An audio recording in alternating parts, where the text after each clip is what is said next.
This is a download from Rutland Radio. Hello, and thank you for downloading the Rutland Radio podcast from rutlandradio.co.uk. This is where you can hear the best bits from the last week. Mrs. DeCosta. Mr. Free. Mr. Kettle. Mrs. Pond. Mr. Pizzelis. Mr. Monteforti. How did this all kind of get decided? 2 judges came from schools, one in Birmingham, an executive head teacher for primary schools and a national leader for education, and a deputy headmaster from a different school. They spent 3 hours here assessing us, looking at work, talking to students, parents, governors, other staff, and went away armed with evidence. And this is the judgment that they've come to. So we're immensely happy. I think for me, one of the things I wanted to do with the team was make sure that we all work together as a team. So one of the first things I did was make sure I shared all the information I could, not just about schemes of work and where we were going as a department, but also about every child. And I also accepted that some teachers are better at teaching certain things than other teachers, and therefore, you know what, we look to each other, not just to me or just to our most experienced, but to each other to make sure we learn from each other. What we try to do here, we want to make sure that no matter what ability the students are, they actually enjoy maths. A lot of students at the school will say they enjoy maths. They can see the amount of effort we put in. Over the last few weeks in particular, we've been in on Saturdays helping the Year 11s, we've had after schools. The day before the exam, I had over 3/4 of my class here till 5 o'clock revising. And is maths one of those subjects? Is it about making it fun? Of course it is about making it fun, and it's also about commitment and about dedication and about being enthusiastic about it. Every student does matter, and I think as a department we all gel together to make that difference in the lives of every single student. Rutland Radio. My name is Carl Smith. I'm Principal of Casterton College, Rutland. I have one last thing to do today, and that is an incredible honour, which is to award the Mathematics Department to say that they have become the finalists in the National Team of the Year competition in a secondary school.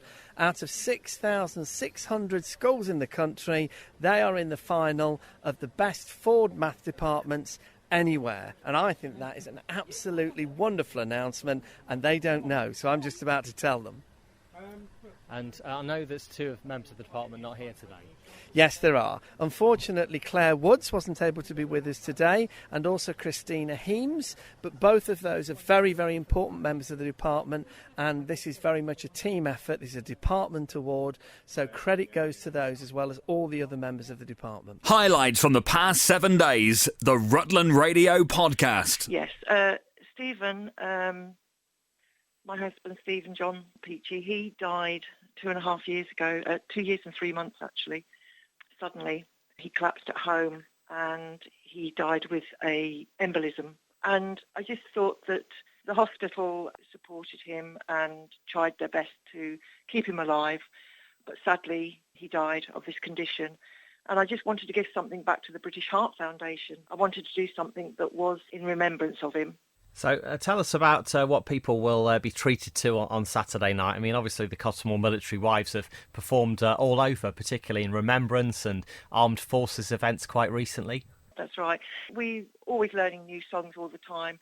This one is going to be some new songs that we've learned, and a special song for Stephen that he used to like, so we're singing that. And it's just going to be a great evening. We've also got a young duo from Leicester who are singing for us as well. They're 16 and they've done musicals and films, and they're going to sing a few songs for us as well. So it's going to be a great evening, and also, you know, raising money for the British Heart Foundation. And what song was it that you particularly wanted to dedicate to Stephen? It was Get Here If You Can. The Lita Adams song. Yes, and that was one of his favourite songs, so that's one that the choir, the girls have been tremendous and supportive to me and helped me through the time. And, you know, they were all up for this concert in memory. And that's such an emotional song anyway, isn't it, for anyone? You know, it makes you stop and think. Will you be singing it yourself? Yes, probably going to be very hard, but yeah. I will try. I do practice with the girls, have a few tears, but, you know, they're always there to hold my hand and support me, which is great. Andy, thanks for joining us on Rutland Radio. I know there's still tickets available. People can get them direct from you, can't they? They can get them direct from me, or they can purchase them on the night. Excellent. And Cottesmore and militarywives.org is the email. We've got all the details on our website as well at rutlandradio.co.uk under events. And we'll have a great night on Saturday night. Hope you raise lots for the British Heart Foundation. Thank you very much. Thank you. Rutland Radio. Samantha Hancock, and I'm Cyber Protect Officer for Leicestershire Police. What's your advice on keeping safe then? There's 2 or 3 things that everybody needs to be doing. One of the most important thing is to ensure that all your devices are running the most up-to-date software to make sure you've got antivirus protection running. If you're using Windows XP or Vista, it's really important that you upgrade to something supported, which means Windows 7 or above. And one of my key rules is to never accept a phone call, an email or a text message as being genuine. You need to treat it with suspicion. Don't click on a link. If it says there's something wrong with your account, then actually go and log into your account. Don't trust a link and don't trust a number that they've sent you. Look it up yourself.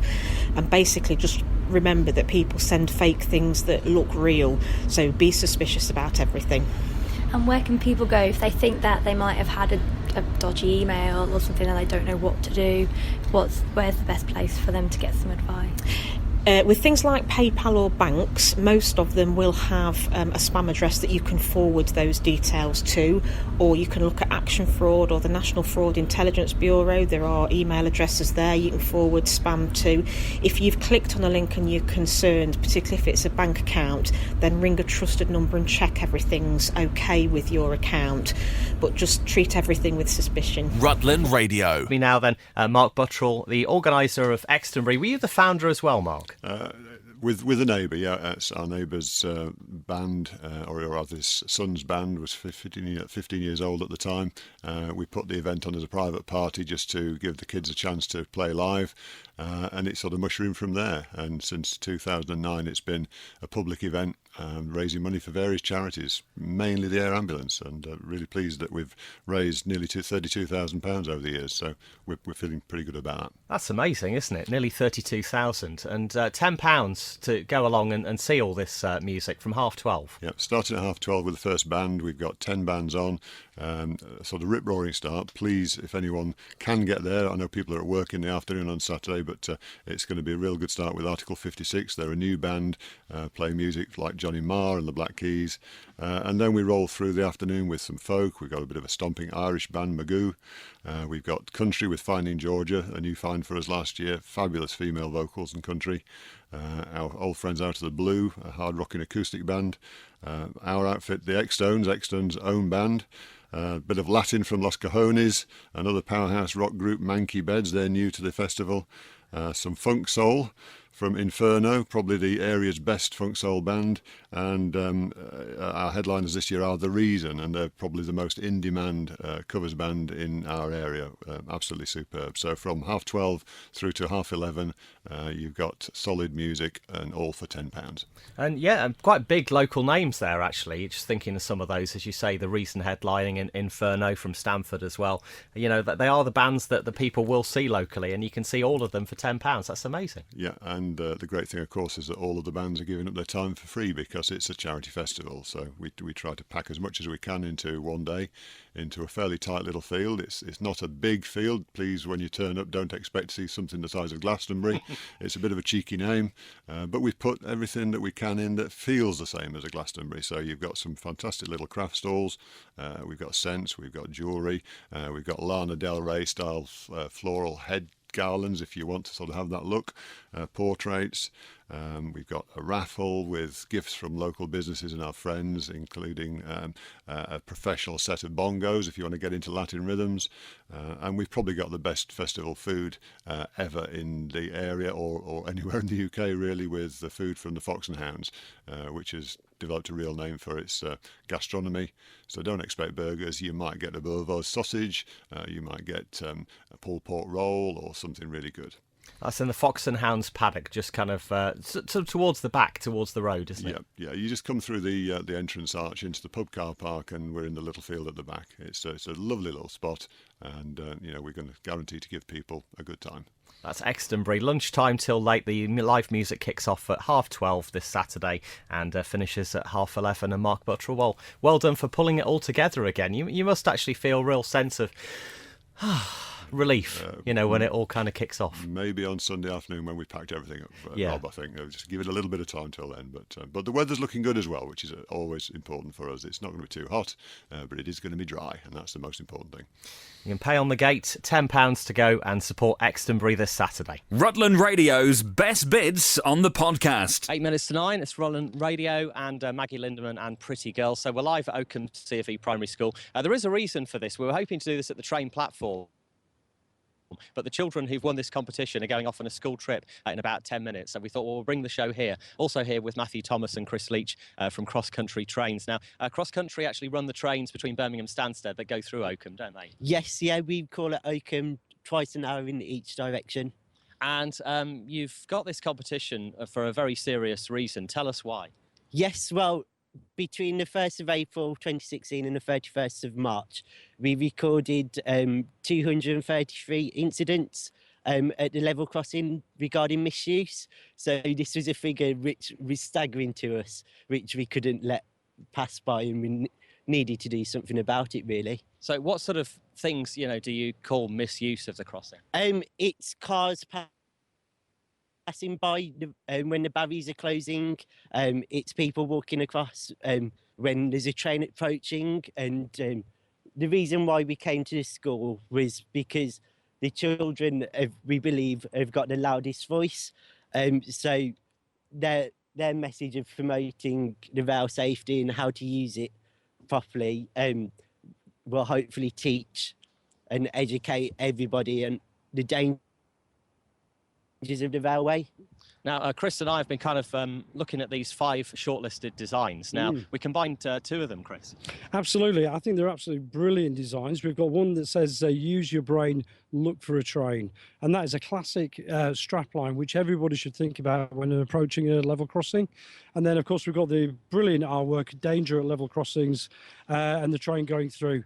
We can't emphasise enough how important it is. Our trains go over 100 miles an hour. They take at least the size of 20 football pitches to come to a stop.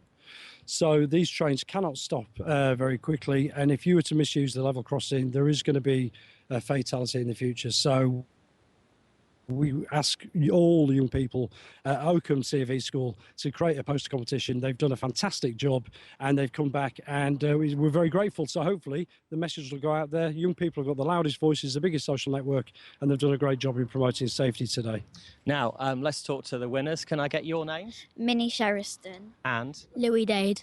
Now, Minnie, you did the picture on here, is that right? Yes. So why did you come up with that design? You've got this train with a crossing there with the tracks. Well, I did that because if people see the train, they should think to stop. And I've put some signs saying danger, keep off tracks, because loads of people have been going onto the tracks while trains are coming.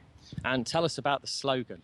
Well, I wrote, use your brain, look for a train, because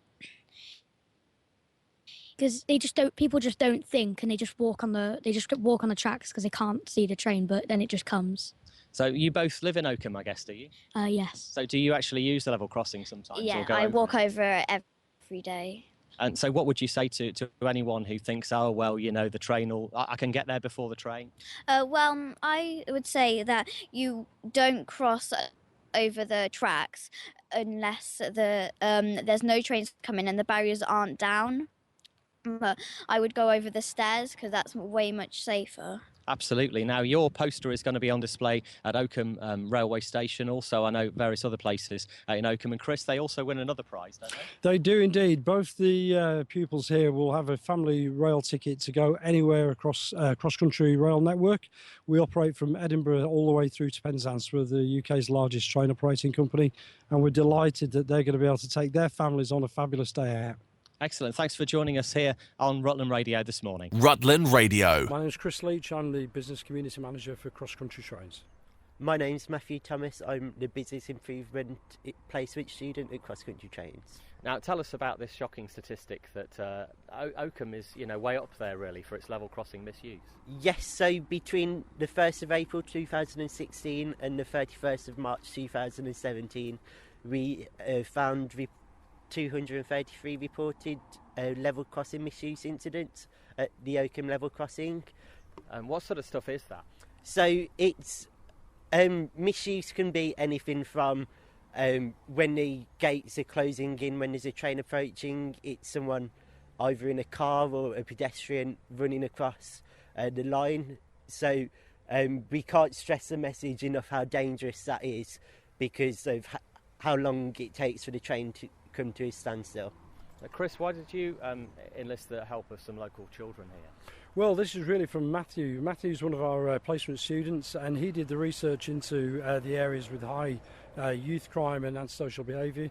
Obviously, Oakham came up with the level crossings, and it was Matthew's took it upon himself to make sure that we took the message out there to Oakham C of E's primary school. Did a fantastic job in delivering the talk. The kids came away, absorbed all the information about the consequences of railway crime, and then they came back and developed a poster campaign. What do you think of the poster? I think they're brilliant. We received 20 posters altogether from the Year 5 class. It was such a really, really difficult decision to decide on a winner. So that's how in the end we decided to have a winner of a design and a winner for the slogan. And that's how you combine the two together, basically. Yes, yeah. And we're very, very grateful for Rutland Radio to help us support that and actually judge the process as well, because it was a really hard decision. But the young pupils have done a fantastic job, and this poster will go up onto Oakham Station now to be loud and proud for everybody to see. And I know you've got some other projects coming up as well. Yeah, I mean, at the end of the day, we run we've got the safest network in Europe, in the UK for safety, but unfortunately, over the past year, we've seen trespassing go up by, there was over 8,000 trespassing incidents last year, and they were just the reported ones. So, as the largest train operating company in the UK, we've got an obligation to make sure that all our network's safe, work with our industry partners, and we're looking at even developing some unique and innovative partnerships. Things like we've just now partnered the UK Scouts Association and developing a rail safety badge for young scouts. The weekly Rutland Radio podcast. So, as we were mentioning this morning on Rutland Radio, there's a new building in the churchyards at Cottesmore St Nicholas Church. Reverend Marcus Pinnell is with us, and you're inviting people to take tea with you this afternoon in it? Yeah, people can come and meet me in the Shepherd's Hut in the churchyard between 1 and 3, and I'm really hoping to have some really good conversations with people. So is this a one-off, or is this something actually you're looking to do a bit more of in the future? Well, this is the first time we've done something of this nature. What we're trying to do is we're trying to show that we want to bless the local community. The Shepherd's Hut itself has come from a local business, a new start-up, and we want to bless them. We want to help them on their way, and where we can, we will do that with anybody. We want to show that the church is helping rather than asking people to support them. We want to support others. I suppose, as you say, it's about building links with the community and being a support as much as, you'd like people to support, you, the church, and all its efforts. Precisely, and my role is as the shepherd of the flock, if you like. This fits really well with our ethos, so I want to get out there. I want people to know that I'm there, as well as the whole church, to support people, to serve people in their daily lives. So that's 1 till 3 this afternoon. If people head towards St Nicholas Church, you'll find it in the churchyard, quite near the main road there. That's right, and we'll be doing that for 3 weeks on a Thursday afternoon. That's 1 until 3 if you fancy dropping by and seeing Reverend Marcus Pinnell. Thanks very much for joining us on Rutland Radio, and good luck with it. Thanks, Rob. Rutland Radio. Well, starting tomorrow, the second test, a 4-day test at Trent Bridge, where England face South Africa, and we have some Market Overton players there as well. To tell us more about it, head coach and chairman of Market Overton Cricket Club, Mark Hudson, joins us. So how did this all come about then? So as part of the ECB national initiative to get younger children, 5 to 8-year-olds, playing cricket, they launched something called All Stars Cricket. And there's only us and I believe Ketton in the whole of Rutland who offer All Stars Cricket. And when we started looking into becoming an All Stars centre, part of the initiative was that they would actually give chances of lifetime experiences like attending a test match or an England player visiting your club. And you get a couple of opportunities to tick. And I ticked, obviously, the 2 best ones, either getting an England player or attending the match and doing a demonstration on the pitch. And luckily for us, we got chosen for the second test match on Friday at Trent Bridge for our children to go on and do a demonstration during the lunch interval. So, get an opportunity to meet the players and all that good stuff. They're going to put on a really good show for the kids, and then the kids obviously are going to then show everybody what we've been teaching them over the last few weeks. So they're pretty new to cricket then, and they're quite young? Yeah, 5 to 8-year-olds. Some have never played before, Some have played a little bit at school and stuff like that. We've got both boys and girls who have come to join us, so it's really good. So how many are going up to Trent Bridge then tomorrow? Altogether, we've got 12 players from Market Overton. And will they be joining other clubs as part of that? There's another club called Sileby, which is just to the side of Melton in Leicestershire. So they'll be there on the day as well, so they'll be joining us in the demonstration. But really, it's Rutland's big chance to shine at the Test match. How fantastic.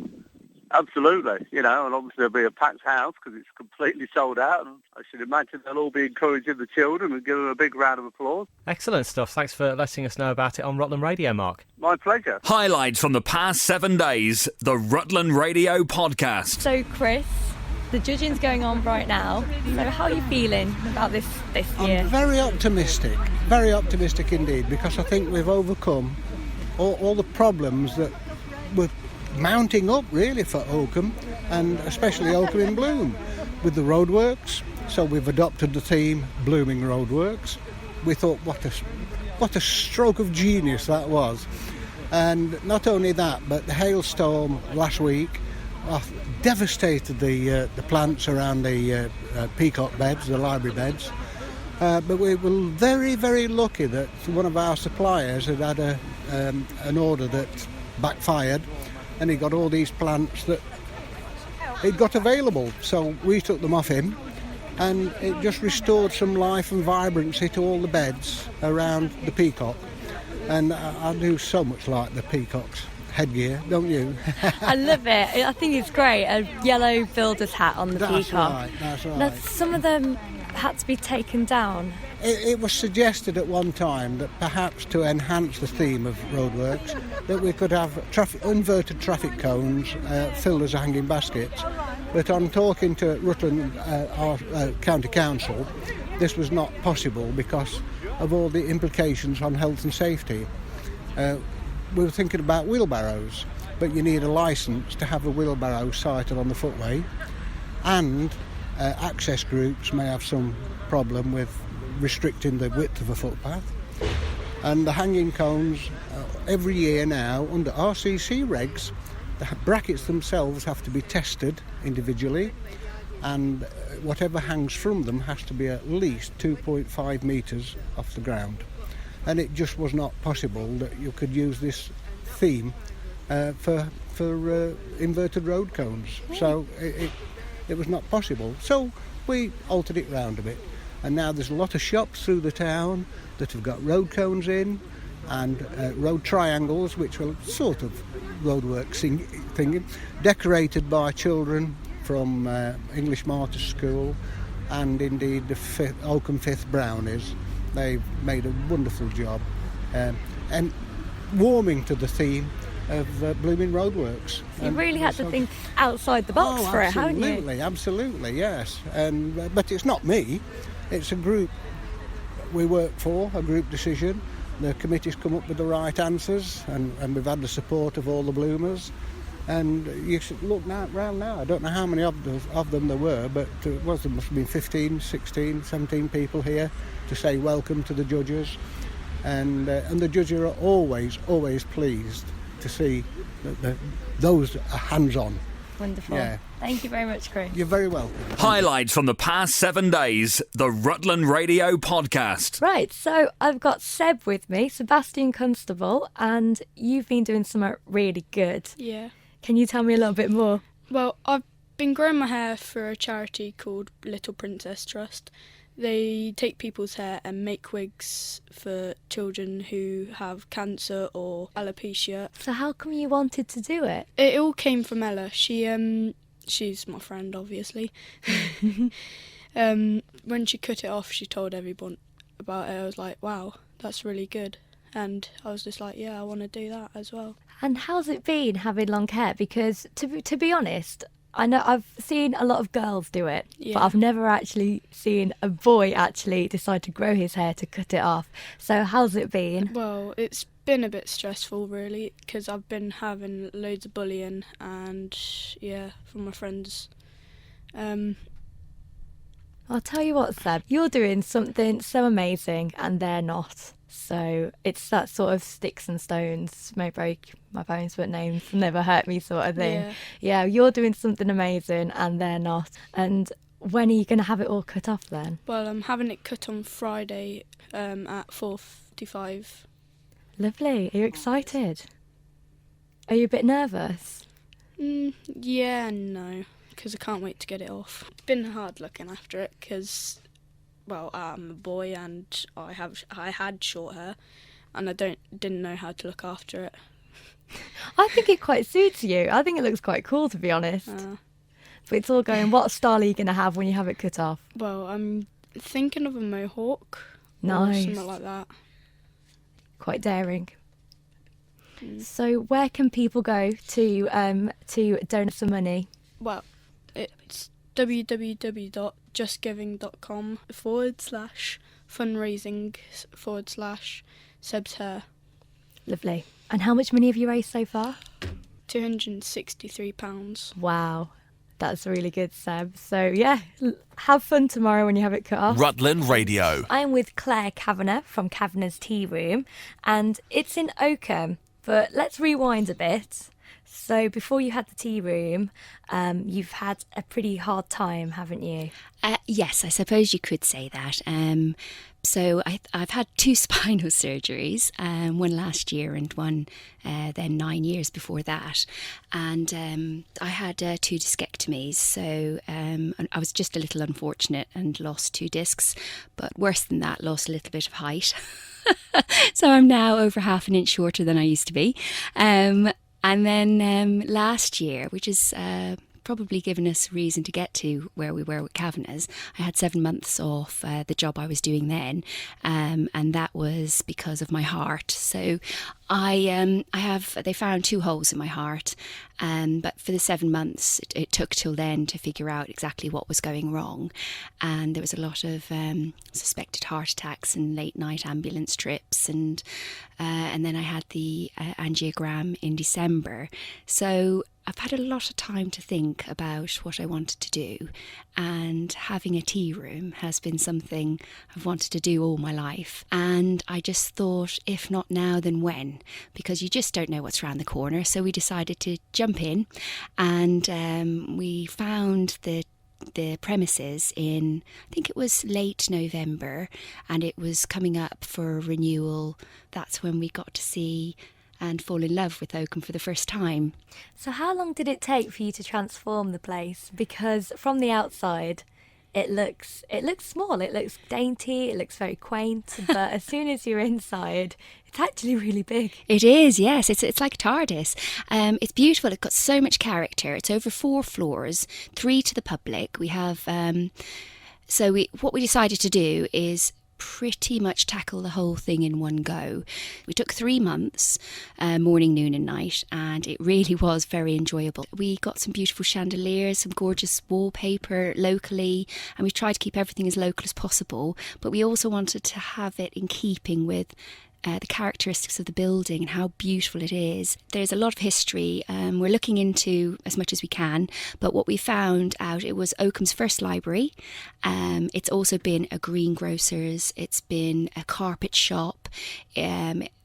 Sarah, who still owns the building, she had it as a tea room and bistro in the evenings, and then it was a cafe in between. And we're just trying to go back as far as we can to get more information on it.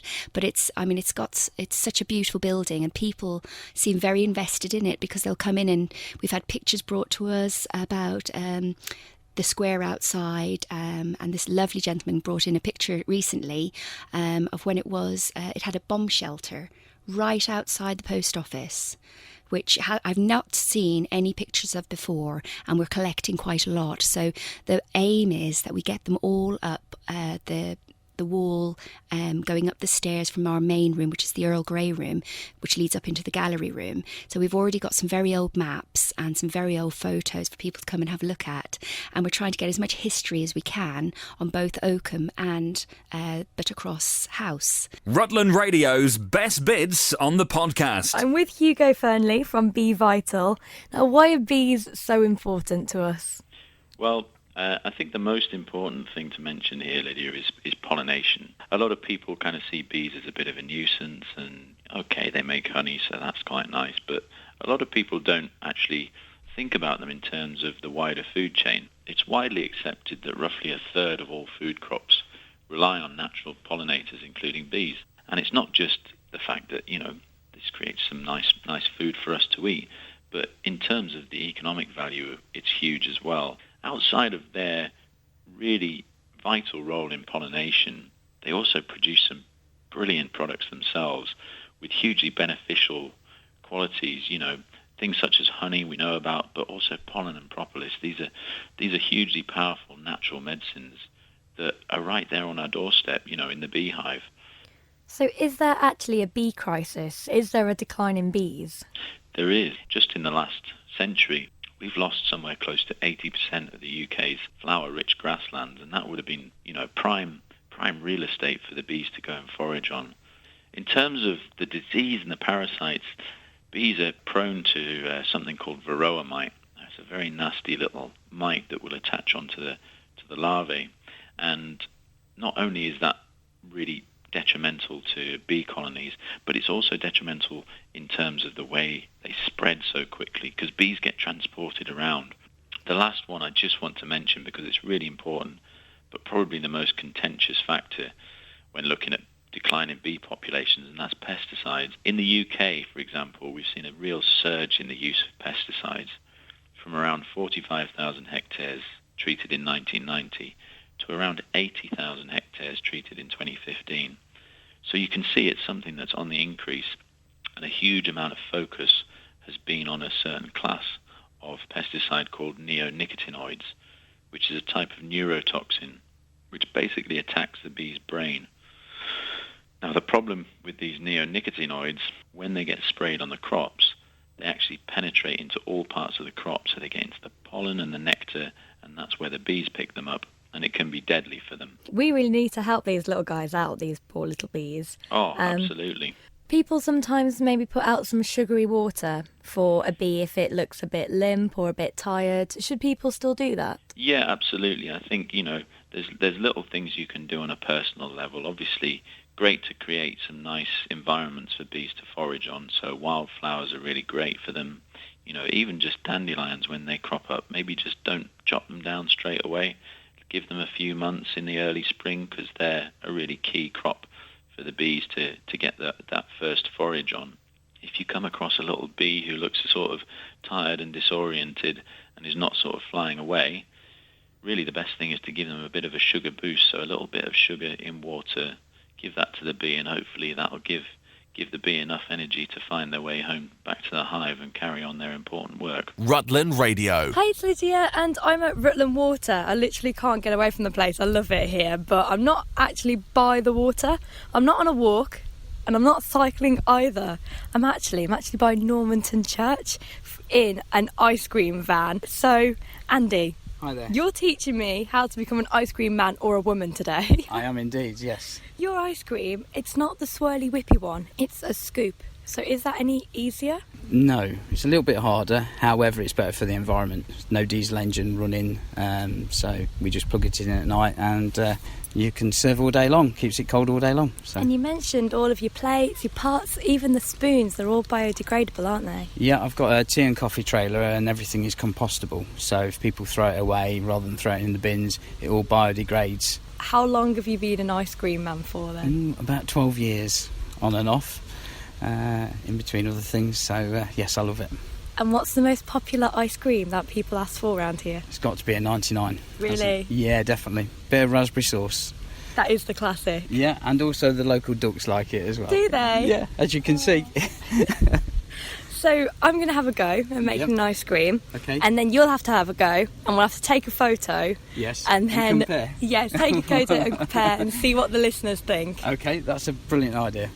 So you said the van's from the mid-80s. It is indeed. And it's still going fine. Yeah, it's a Bedford CF. It's just done over 100,000 miles. Parts are the worst thing. They're very difficult to get hold of, but it's a lovely old van. Just don't make them like this anymore. So how does it work keeping the ice cream cold? It's like a big cool box, so it stays cold all day long. And I just have to plug it in at home at night. And it's just like your freezer at home. Freezes it down and ready to roll the next day. Nice one. Yeah. And I've served a couple of ice creams. So what do you reckon? How do you think I've done? When do you start? Thank you to all of you that voted on whose was the best ice cream, by the way. Of course, Andy was the clear winner. So much neater than mine. I'm getting there. I just need to work on my presentation skills, and then I can be a top ice cream woman. Now, if you've ever got an ice cream from Andy, you might have noticed something on the counter of his window. So you have a little mini box at the front. It's actually a little ice cream van, isn't it? It is indeed, yes. And it's got Edith Weston Primary School on the front. And East Midlands Dog Rescue as well. We had a dog from East Midlands Dog Rescue, and little poodle, he's been lovely. And Edith Weston is a local primary school, so I thought it needed to go somewhere local. So last year managed to raise £1,000 for the two, and because it was one of those birthdays, so I didn't have any presents or cards, and did the Great North Run. So I'm planning to do the same again this year. So if anyone wants to make any donations, that'd be very kindly received. Thank you. Not just an ice cream man, he's also a charity man, that Andy. Well, that's it for this week's Rutland Radio podcast. If you have any comments, you can email us via the website, rutlandradio.co.uk, and we'll have a new version on our website from Monday. This is a download from Rutland Radio. For more information, go to rutlandradio.co.uk.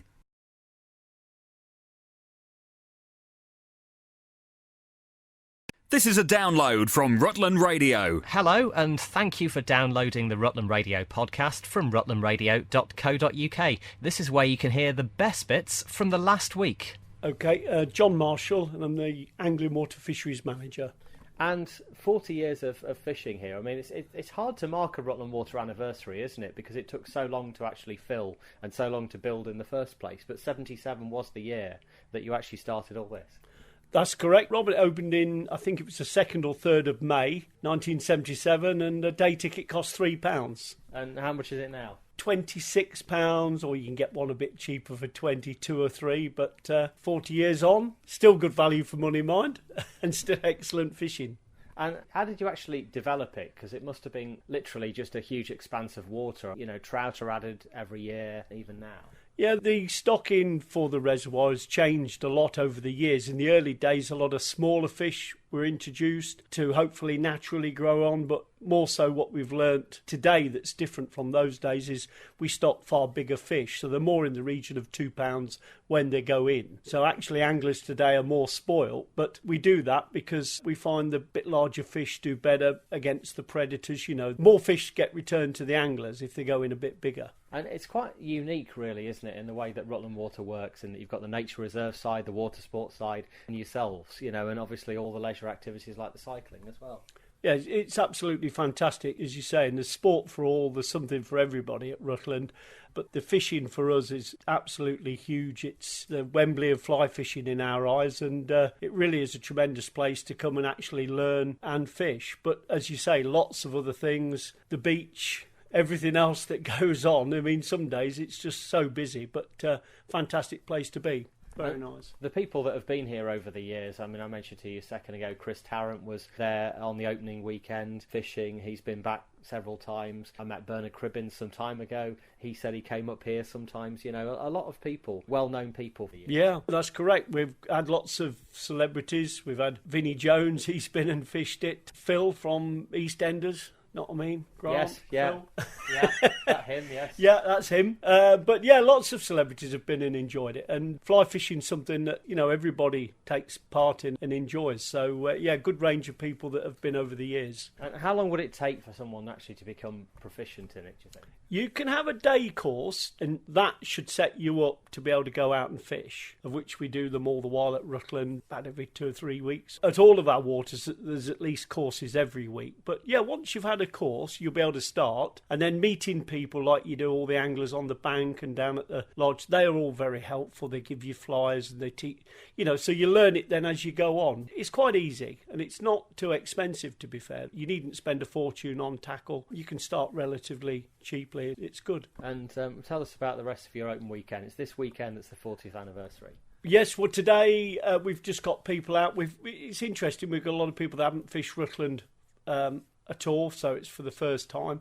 But there are some fish in there that have got some little tags on with prizes. They might win a season ticket or just a day boat. How do you put a tag on a fish? It's just a little tag that fits on the back of the dorsal. It's completely harmless and just fits on there.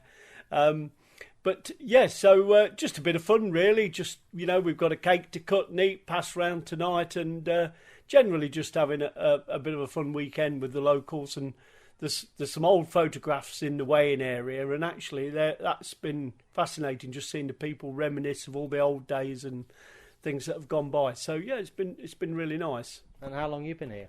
I've been here, I think it's 33 years now, so partly retired now. But yes, a lot of people partly retired. Partly retired, but still here, sort of thing. Yes. But I mean, what a place actually to come to work each day and see this. It's not been bad, has it? 33 years of Rutland Water and surrounding area and Grapham and all those, but truly tremendous. And being out there in a boat fishing, it's as good as it gets. Fantastic, just to be away from all the hustle and bustle, and out there and on a nice day. Great, really thanks good. for joining us on Rutland Radio, and happy anniversary. Thank you very much. It's a pleasure. Thank you, Rob. Highlights from the past 7 days, the Rutland Radio Podcast. Elliot, Annie, Charlotte, Josh. And about how many children actually worked on this CD, do you think? Like 64. Wow, so that's like a couple of classes. Yeah, 2 classes. So how was it all put together then? Basically, we got into groups and we had a bit of a play around trying to find out lyrics, and we went on GarageBand and started to create a sort of tune to it. So you literally put it all together yourself? Yeah. How does it make you feel when you hear it and it sounds like stuff that's in the chart? It's really cool because you know that other people are actually listening to what you've done and stuff. So how long did it take them from start to finish? I think it took 2 terms, 12 weeks. And you've had it on sale for a while, haven't you? So yeah. Has everyone got a copy at school now? I think everyone in Year 5 has a copy, yeah. Now, can people actually get it outside the school as well? Well, they could, but I don't think they can anymore. Oh, okay. Whereabouts can they get it? Online, or on Spotify or iTunes. We used to buy things called CDs. Do you remember those? Yeah. You do have those as well? Yeah, we just took them off sale at Tesco. So, if there was one track we could play, then which one do you reckon is the one that goes down best? Midnight Kids. Yeah, Midnight Kids. Fab, thanks for joining us on Rutland Radio. Do you actually feel like pop stars? Do you wish that Top of the Pops was still going so you could go on there? Yeah. Yeah, definitely. Have you performed at like your school fete and stuff?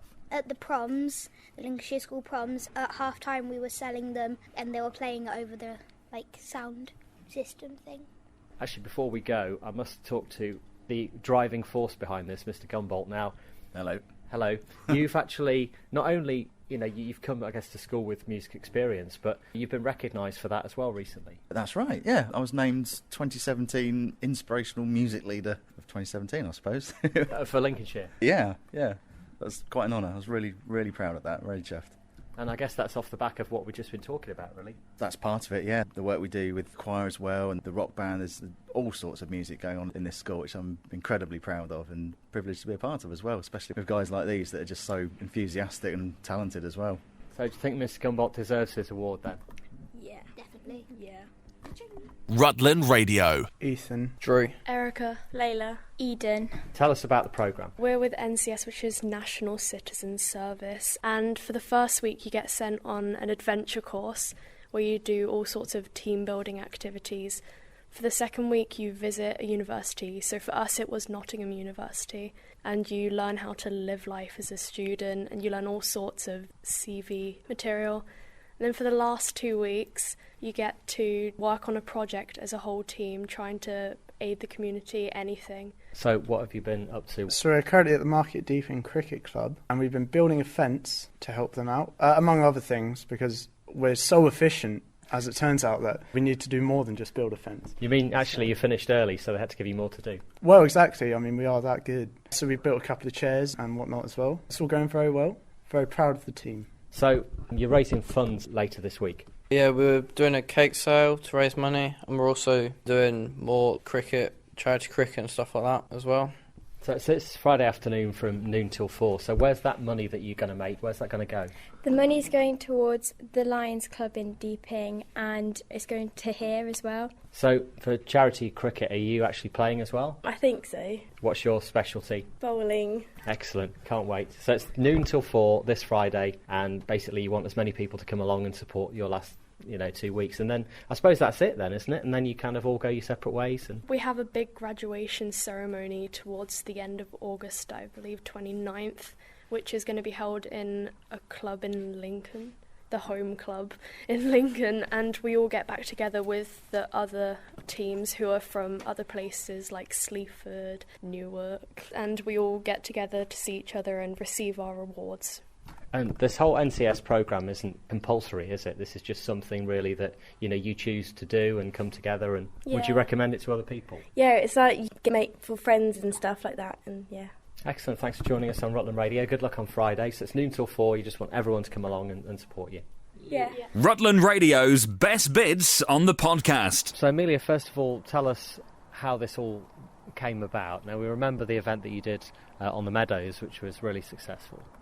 Yes, it was a brilliant event on the Meadows last year. We got about 250 people who came along from all different walks of life, and I talked to lots of new people, which I wanted to, and I was asked by numbers of people to try and do it again. So that's what this is. It's a picnic this time, but this time on the Rec. So it's on Sunday, and it's between 12 and 4. Same thing, we really want to show that Stamford's a welcoming community. We'd like people to come along by themselves or with friends, with family, and this time it's actually been organised by the Town Council, who are completely behind the whole idea of showing Stamford as a welcoming community. And we've got the added bonus that we're going to have music.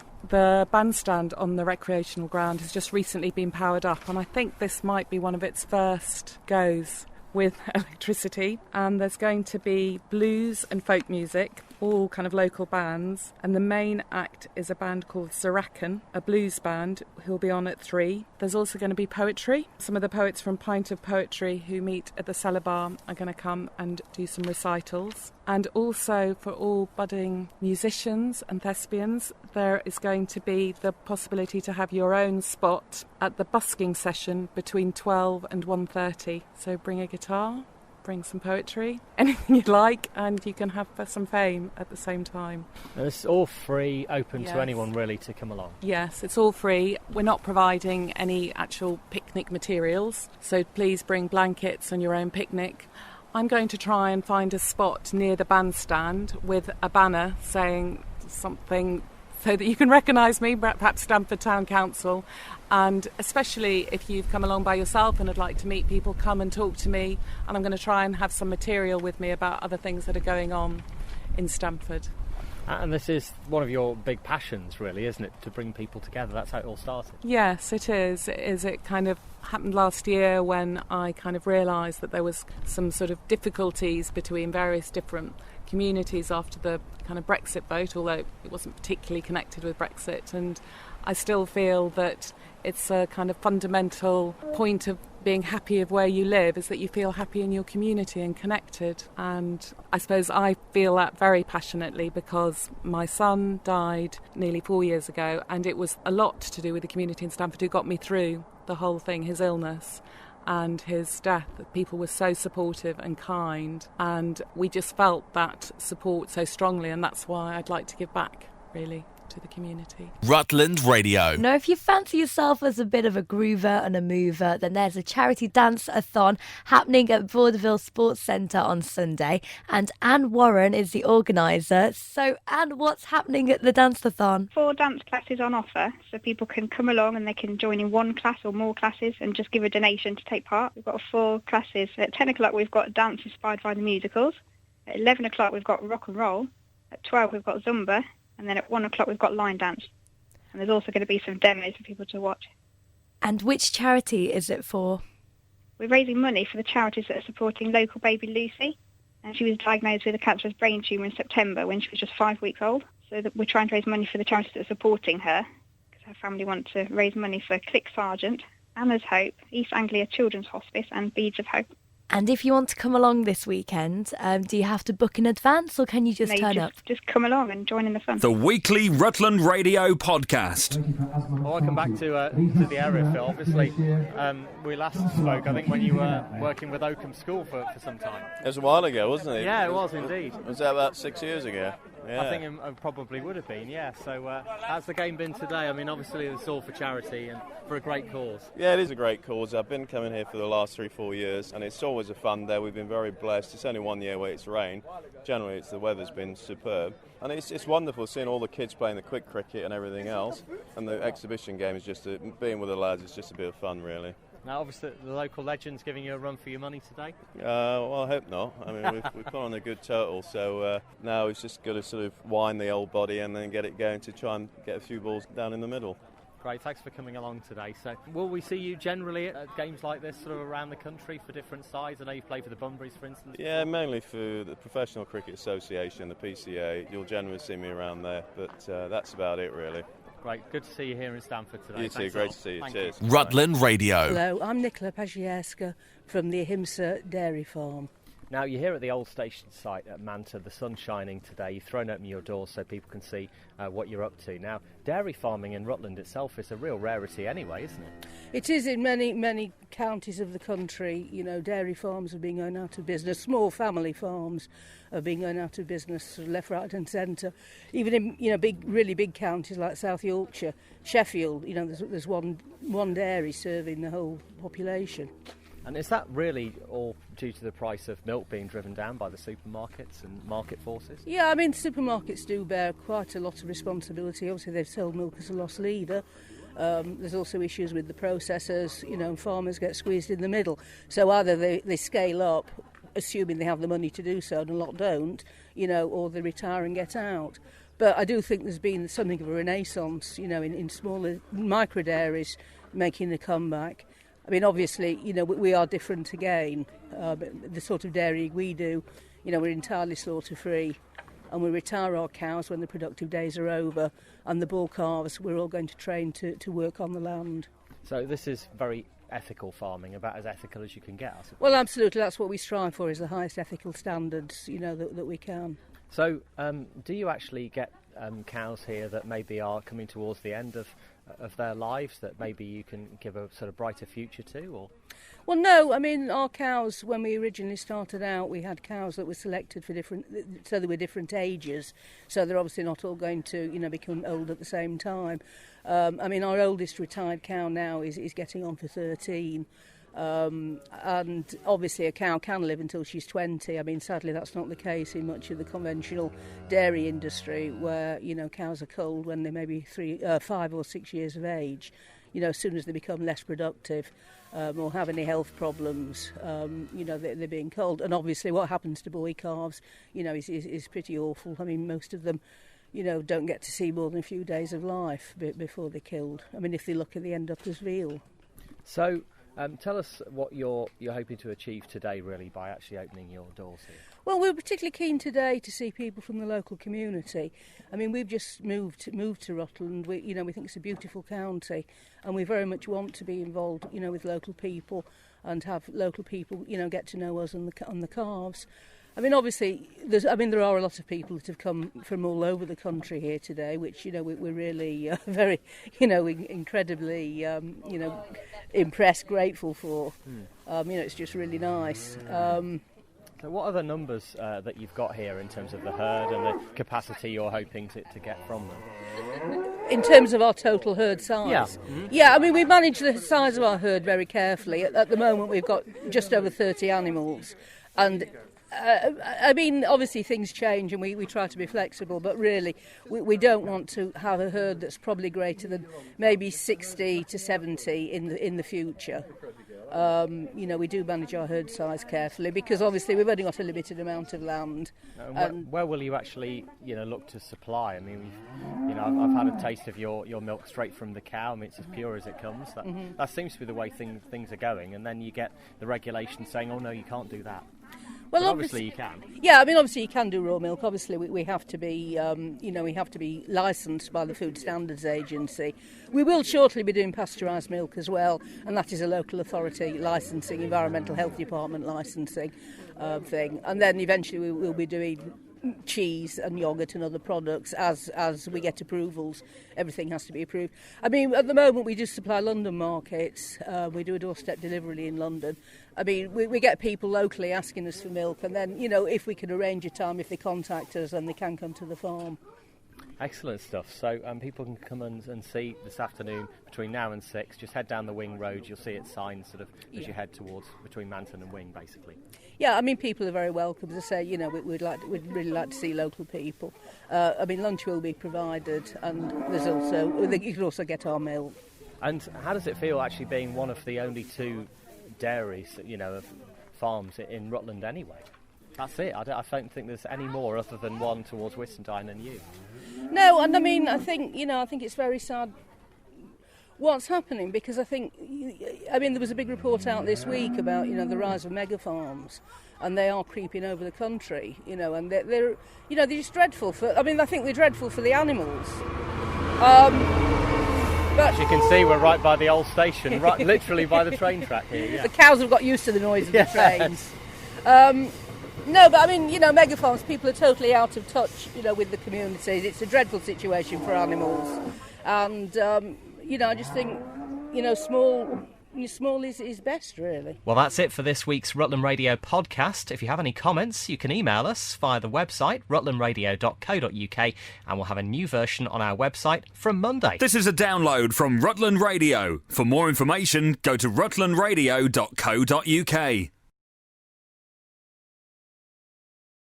This is a download from Rutland Radio. Hello, and thank you for downloading the Rutland Radio podcast from rutlandradio.co.uk. This is where you can hear the best bits from the last week. Susan Brooks, matron and site manager for Stamford Hospital. Jonathan Humphreys, heirs and gardener, site agent, stroke foreman. Now, tell us about this whole programme, how long it took, how much money you were able to spend here. Stamford Hospital redevelopment has been talked about for many, many years, and finally it came to fruition in December of 2016. That's when the work actually started. And there was a big clinical strategy that was written to determine what services we wanted here, and the whole cost was over £1 million. What sort of work have you done broadly? I mean, the kind of shape of the hospital is the same, but I suppose it's remodelling the areas. Yeah, we've knocked down quite a few walls, obviously, a lot more drainage, and richly decorated everything. Obviously made all the doorways wider for all the wheelchairs now. Well, of course, this part of the hospital was built in the 1970s, so it still had that 70s feel, which actually is only, actually it's nearly 50 years ago now, isn't it? So things do get dated quite quickly. So it's been really nice to have that upgrade, particularly the lighting, I think, has made a huge difference, a bigger difference than I thought it would. But everybody says how nicer and brighter and lighter it looks, and how easy it is to move around now. The signage is better, the doorways have been widened and made better, our patient flow is better, everything about it has been good. And the community support, I mean, that is such a big part, actually, of the way, and the reason that Stamford Hospital is still here. Yeah.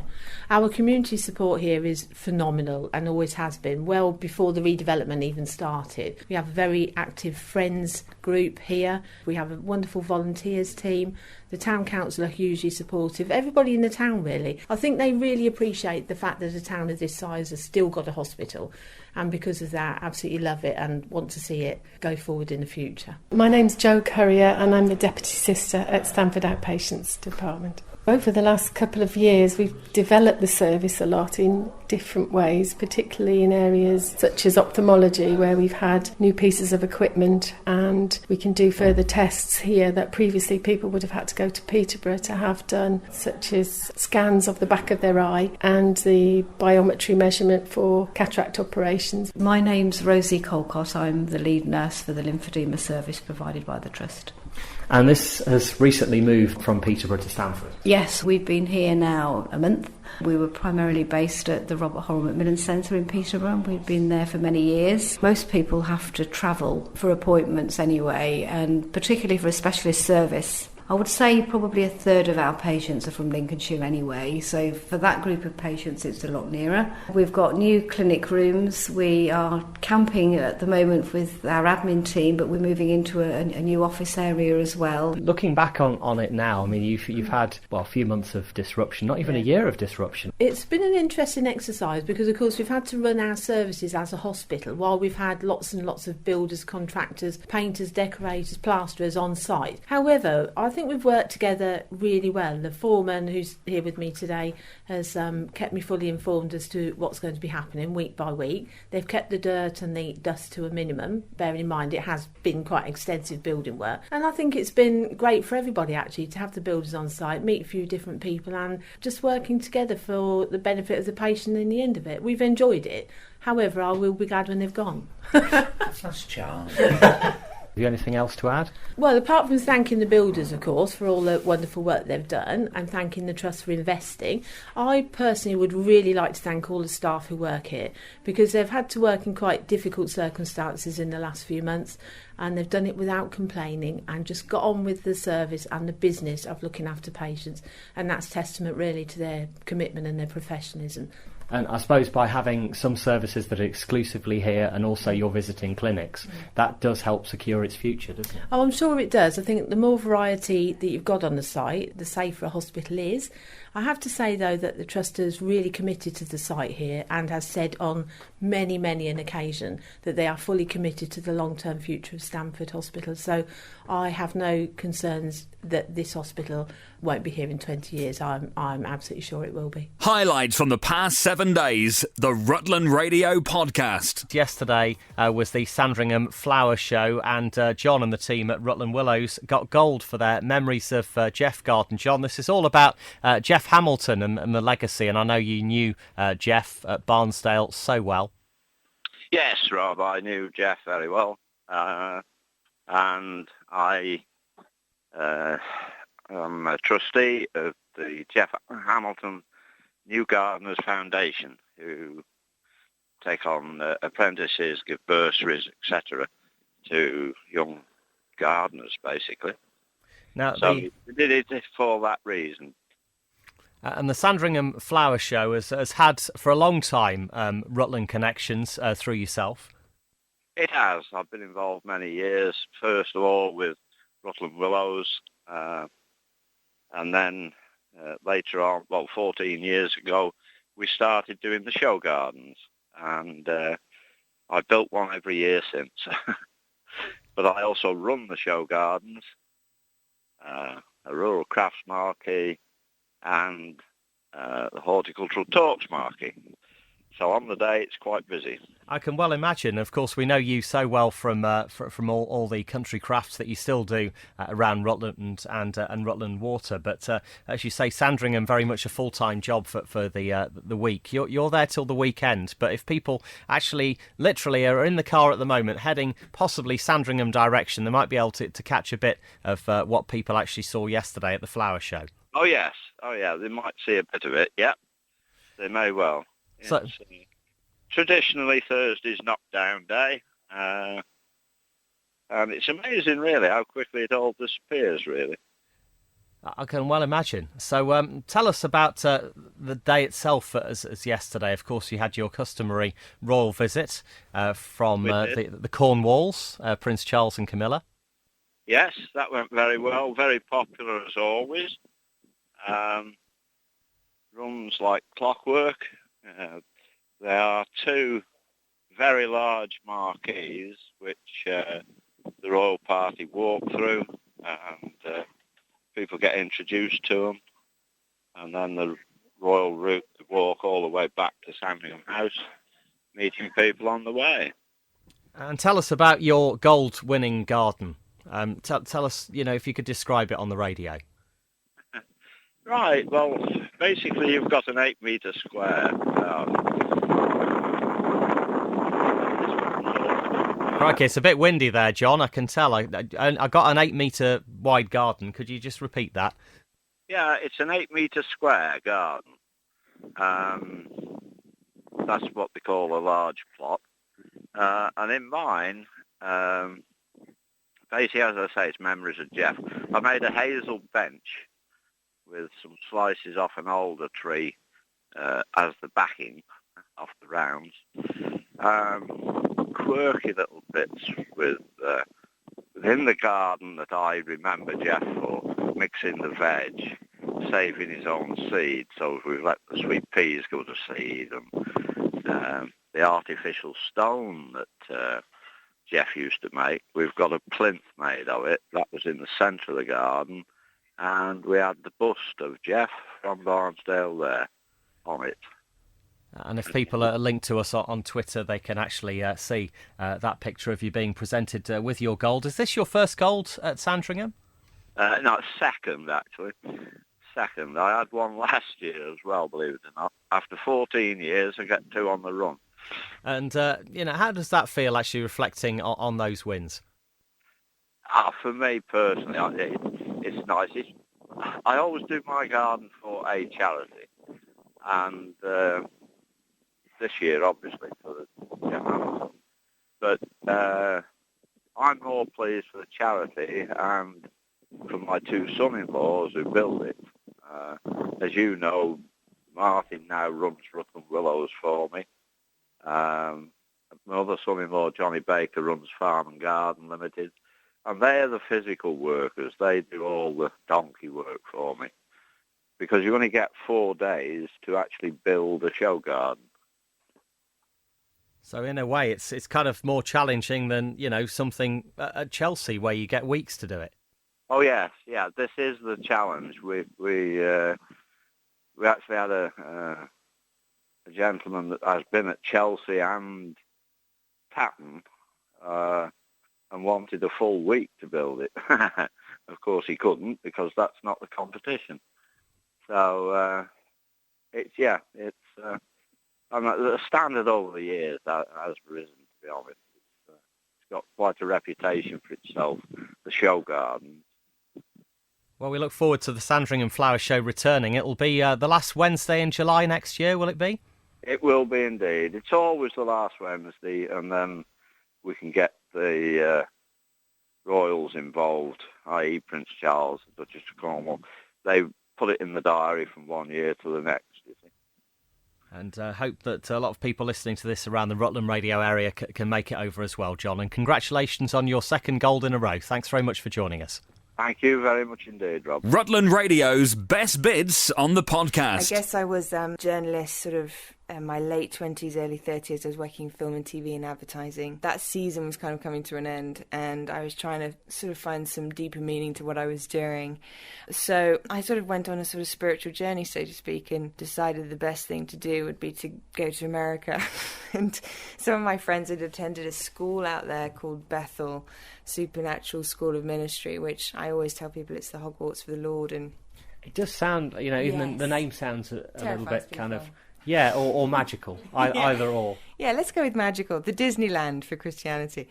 It looks at things like healing, prophecy, the things that were mentioned in the Bible, the stories that Christ uses, and all the things that he did in order to interact and engage with people. But we sort of lost them somewhere in the church, especially in the last sort of 50 years. Some people have believed in it. Other people just go to church just because they have that pep talk on a Sunday morning. It just reminds them of a moral compass and a good conscience and what's the right thing to do. Whereas this school was kind of pushing our boundaries. Tell us what you're doing now with regard to that. You actually look after a lot of people over there. Yeah, so I stayed on for 3 years as a student, ready to go home, and then they offered me a job as a pastor, knowing that I had all of this sort of understanding of the secular world and advertising, the media and the arts and entertainment, which is a huge mountain of influence, and could I go in and become a pastor? I mean, for me personally, I was an atheist for a lot of my 20s, so I felt very hounded by this, but there's got to be something more than this. And I was constantly trying to find different outlets, different ways. I was a Quaker for, I think, 2 weeks, and I was trying all these different things, and I was definitely on a search for meaning.